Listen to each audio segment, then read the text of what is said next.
Welcome sa aking vlog. Ayan, vlog number 4 natin. Ito, meron tayo dyang Summer League. Sumali ako sa Summer League dito sa aming barangay. Ayan, kung makikita nyo guys, ayan yung ating bulwagan. Ayan, nandyan yung pinsan kong busy SK Sherman ng aming barangay. And syempre, ang daming sumali sa ating palaro dyan. Basketball and volleyball teams na po yan. Ayan, pinagsabay na yan. Syempre, at hindi mawawala ang parada natin. O diba, ipaparada mo yung uniform mo dyan at yung team mo magpapakapagod pumarada. O diba, ganyan tayo dyan sa ating pong palaro. Meanwhile, Syempre, di mawawala ang photo off natin or picture natin with the team and the SK Council.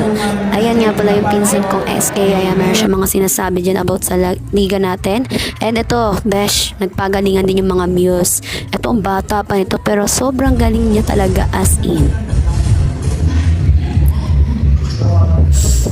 Marami pang mga muse ang nagpagalingan dyan. Ayan, kagaya nito, si ating muse dyan ng volleyball. Ayan, muse pa din to ng volleyball, guys.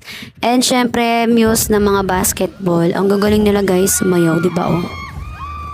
Sana all ganyan kagaling sumayaw ang ate mo.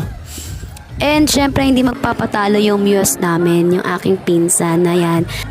Para di kami magbayad ng multa dahil wala kaming muse, ayan, napilitan na mag-muse yung aking pinsan na maganda at masikip. O diba, kabogs?